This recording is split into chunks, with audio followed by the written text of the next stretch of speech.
Hi, my name is Nikhil Vaze, and I'm a senior software engineer at Electric Cloud. My talk will be You Live, You Learn, Then You Get Perforce Swarm, and it will be about how the processes at Electric Cloud, the development processes, have evolved over time from when we were all in one room to now how we are globally distributed and how our code review practices have evolved along with our growth.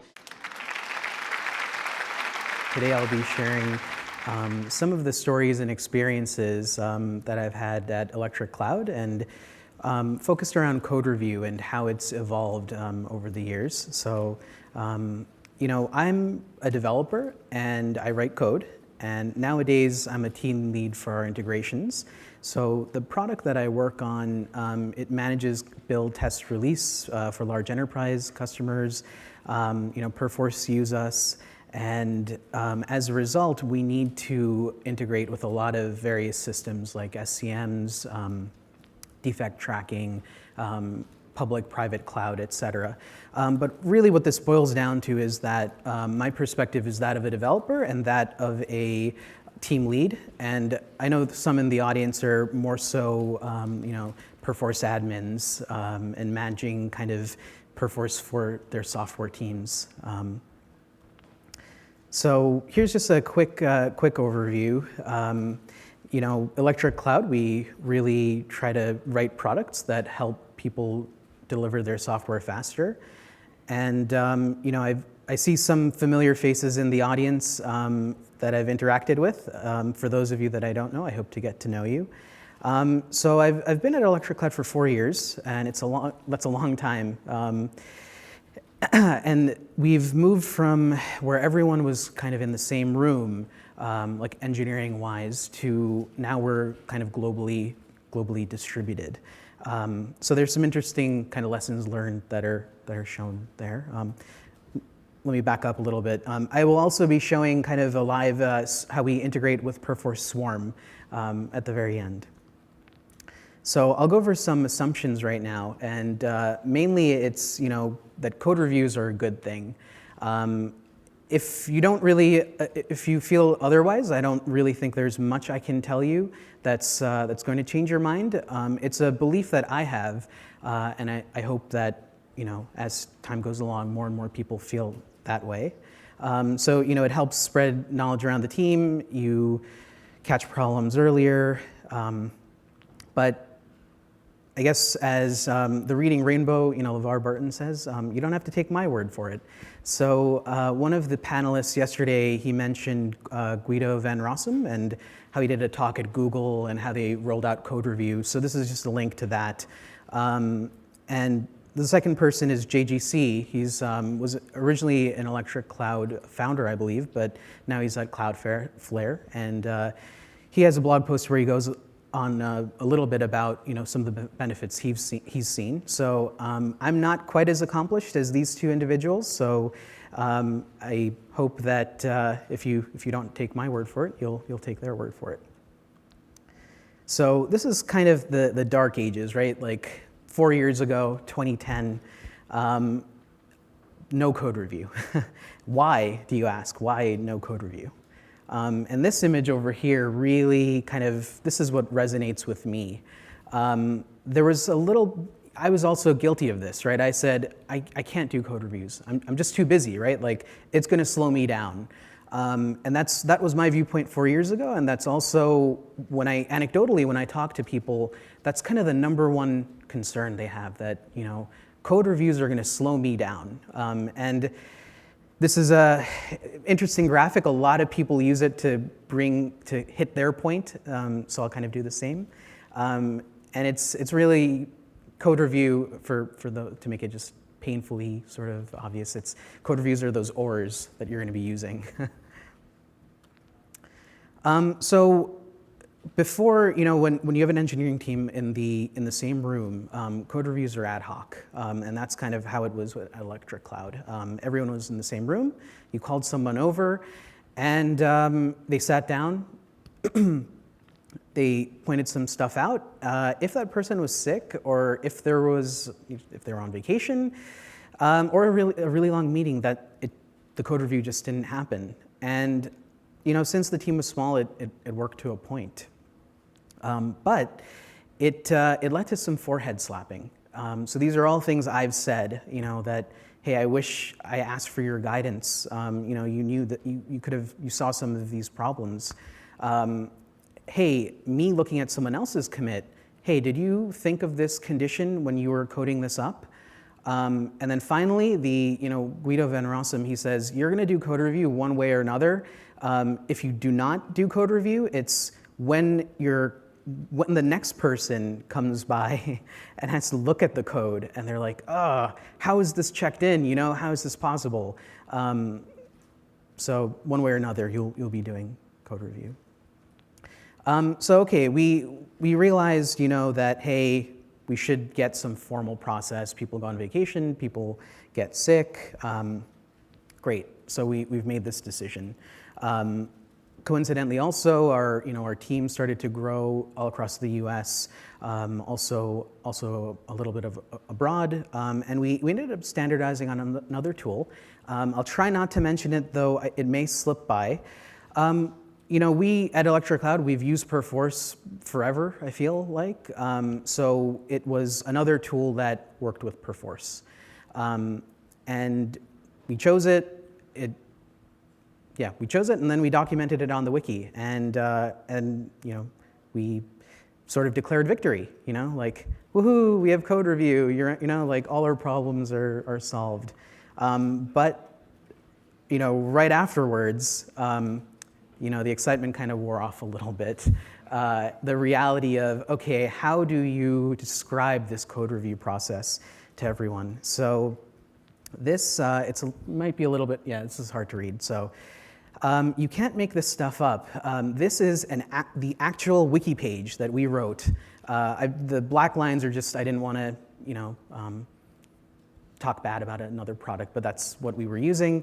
So the person who created this is sort of a dear colleague of mine, and he was well-intentioned, right? He was a senior engineer, and he wanted to explain to the team that, hey, follow 1, 2, 3, 4, 5 to set up your development environment to plug in with the code review system. That's what this wiki page is showing. And it's really hard to read, but there's some lines over here that says, it may give you an error saying regarding repository. Remove the check mark anchor patch to show full context. You might have to do this again. So not really foolproof. So as a result, it was a little bit painful, this idea of code review. We had this tool, but you had to kind of pull up your good luck charm. On the other hand, some teams actually, they liked it. It fit, not everyone uses the same editor. So some people really liked it, or they kind of made it work. And then finally, some people worked around it. Since we used Perforce, we shelved the file and we shot changeless numbers to each other because kind of the context was mostly missing. We were having trouble anchoring, getting the full context. So Perforce, the shelve feature solved that. All right, so now kind of, at this point, we're still living with the pain. I'll talk a little bit about how we found about Swarm. So my dear friend Jonathan here, he called me a year ago when he was at PuppetConf, and he was like, hey, I met these really cool people who are hosting a hackathon. I remember you guys use Perforce. You should really attend. I think it would be good for you. And I was like, okay, Jonathan, one hand with the phone and the other with like the keyboard and navigating to this register button. So we ended up going to the Swarm hackathon, and it was was hosted by Perforce on the USS Hornet. If you look at the dates here, it shows like September 20th. It was about a year ago. So a side note, Electra Cloud was also considering throwing a hackathon, and I was in this internal meeting with a cross-functional team. I was the only developer in the room, and we were talking about how should we host a hackathon, what's involved, and then suddenly someone asked the question, wait, hold on, who here has actually participated in a hackathon? And then we're in this circular table, and all eyes moved to me because I'm the only developer. And then I was like, oh man, at that point, I was like, the next hackathon I see, I don't care if it's about like Tamagotchis or something, you know, like I'm going to go to a hackathon. So fortunately, this opportunity presented itself. So during the slide review, the point was brought up, what is a hackathon, right? Like Perforce did a really great job hosting it, but maybe not everyone's really familiar. So group of people get together, constrained amount of time. So sometimes there's some negative press about hackathons. I know like Matt Attaway drew this analogy of like sweaty 20-year-olds, you know, all together. But I'd kind of argue that the industry has been doing hackathons for years and years. They just call them enterprise pilots or enterprise POCs. So in any case, lots of Perforce employees showed up, stayed up the entire night, and really provided a lot of technical guidance. So I think it says something about the employees there who are willing to sort of give up on sleep and, you know, be on a haunted boat. So really appreciated. So the result, you know, woohoo, this is kind of what happened. And the left-hand side is like a real Twitter screenshot or photo. It's me doing the demo at the hackathon. We got 2 cool, you know, leap motions. My coworker Sid, he was also in the picture. It was both of us that went. And the funny story is we just had no idea what Swarm was at that time. We were minutes before, or you know, hours before the hackathon, we grabbed Wendy's. We got like our MacBook, hit play on YouTube, you know, on some of their marketing material, and we're shoving, you know, eating our food and fries and everything. But anyway, so things went well there. But meanwhile, kind of going back, at the same time, we have not adopted, you know, ElectroCloud has not adopted Swarm, still kind of gritting our teeth. So now I'm going to kind of talk about how did we then sort of move to Swarm. So again, this is P4 Shelve, right? For those, I think everyone knows what it does, but it's, you know, P4 Shelve, and it takes files that are in your change list and it stores them on the Perforce server. You can, you know, yeah. We were using it. We loved it. We tweeted about it. They sent me a shirt about it. You know, like I got to choose. It had 4 robots. Best ideas evolve. Turned out to be one of. So many coworkers were envious of me for this T-shirt, which is kind of funny. So great. You know, enter Perforce Swarm. Kind of at the same time we were playing with shelving. I got a chance to be a team lead for our integrations. And that's kind of where I took the 2 pieces where, hey, we have this code review tool, we care about it, but really P4 Shelve is just, that's the way we want to initiate our code reviews, you know, if there was only a tool.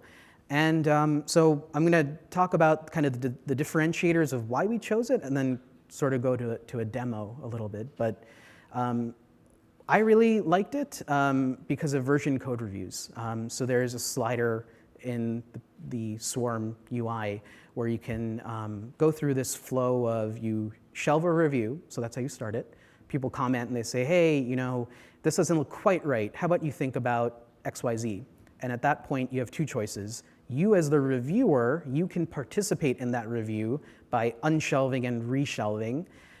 If you don't, some people think that goes, that violates, you know, code review. You shouldn't be writing someone else's code. You can just comment, and then the original author, they can, you know, write things down and then reshelve.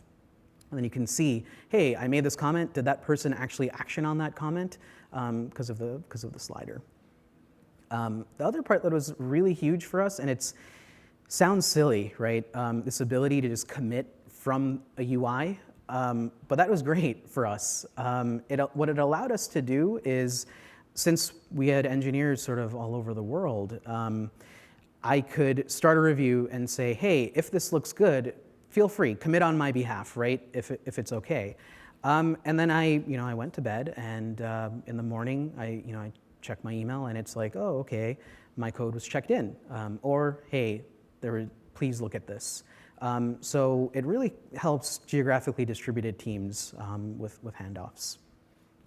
And then the last part is what I'm most excited about, which we're going to roll out soon, is this ability to combine test output, build output with the code review. And that's going to be what I'm hoping to show right now. Let me just set the stage up a little bit. What I'm going to show you is a developer workflow, just pre-commit. So as a developer, I'm going to open up my IDE, make some changes, going to P4 shelve, and show you the pre-commit aspect and how that code then gets unshelved and run through a build process. Let's see, perfect. Okay, so, right, here's, let me get the magnifier out. So this is a live demo with Vagrant VMs and such. Okay, so here's P4V over here, and I am just going to modify this. Okay, sorry guys, I'll just have to do this without the, oh, okay, popped up over here. So I'm just gonna go over here, I'm just gonna say new change list, I'm gonna say merge demo 2014. I'm gonna say hashtag review, that's what Swarm uses to start the review. So, you know, merge demo over here. I'm gonna say okay. Okay, great. Okay, so I have it over here. Let's go to my code editor. Okay, so over here, let's see, is that legible? Great. So this is just a Groovy file, Groovy cones. The too long didn't read aspect of this is just that I am going to make a modification here. This is a variable. I'm going to make a change that's going to break. Over here on this line, you'll see that I'm just checking to see if that variable is equal to hello. It's not going to be. So I go over here, and let's switch back to P4V. And all I'm going to do here is just say shelve. And I've put the hashtag review sign. So we hit shelve over here. And I don't know if you guys can see that. This number popped up over here. And that means that's good. That means Swarm picked it up. So let's go to our web browser over here. And let's go to the integration, to the Swarm page. So here, let's make this a little bit bigger. Okay. So remember I wrote merge demo 2014. So let's go to that one review over here. Let's zoom out a little bit. So here's the Swarm UI. Okay, here is the diff, you know, and out of the box Swarm, oh, let's bring this over here. Okay, out of the box Swarm gives you this, where we added our hook is over here. So this is a box. If your tests pass, it's green. If they don't, it's red. And let's go over here and see what happened. So yeah, as we can see here, this is this is the product that I work on, Electric Commander. And what you're seeing over here is 3 steps. So this is our Perforce integration. We check out the code. We unshelve the change list that Swarm has told us about, and then we run the build. And just to show you, let's see. All right, this is a little bit clunky. Okay, this is just Gradle W. We're just using Gradle. That's all I'm doing over here. Okay, and let's take a look at the output. So over here you can see there's a failure, and yeah. So at this point, this is just the output of the Gradle cones, Groovy cones run, and you can see that this, you know, code change over here has resulted in a build failure. It has not been checked in. So let's just go in and reject it.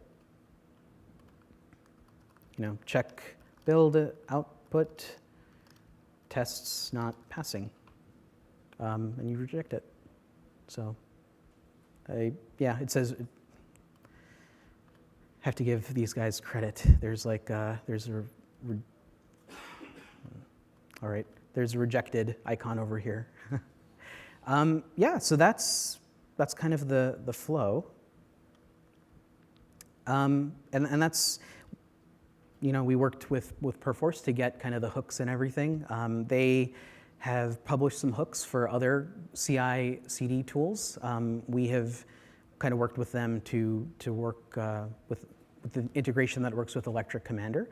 And as kind of with the integrations that we work on, I'm hoping that we will move to that model that I showed you. Right now, the specifics, we have our own version of pre-flight or pre-tested commits that achieves this effect, but what we do is we paste a link to the job in our code review, in our description, to get this idea of seeing the results along with the code.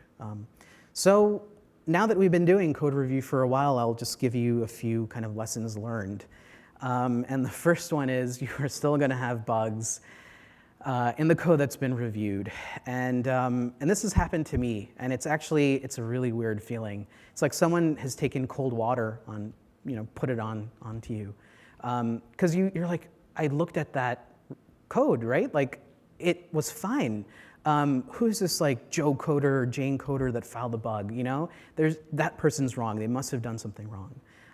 But no, like anything else, humans make mistakes, and unfortunately, it will still happen. But I will say that consistent use and the discipline of code review have caught errors. And using Swarm and Perforce Shell, where people are, the friction has been reduced. That has helped us, along with just a discipline that code reviews are going to be done. And what I would advise is treat code reviews as high priority. So if you let them linger for 48 hours, 72 hours, people are not going to respect the process. So when you see an inbound code review and you need to respond to it, try to do it quickly, kind of ideally within your workday, to keep things moving along. Right. The last one is be constructive. And how we do it on kind of my team is each person who reviews the code is also a developer. So it's everyone kind of has skin in the game, like everyone submits code for review. So if you're, not that we have mean or nasty people, but just everyone is going to, the same comments you write, other people are going to write to you. So let's just be constructive and nice, but still point out errors. So I showed this, I submitted this slide to Perforce, this slide deck, and I got kind of feedback saying, oh, you should really say how great Swarm is, and yes, Swarm is great, but officially use Swarm. Then I showed this to my marketing department, and they're like, oh, well, there's so much white space here. Maybe you could put something else in there. So kind of tongue in cheek, and use Electric Commander. And yeah, and that's it. So thank you Perforce for giving me this opportunity, and hope you guys enjoyed it.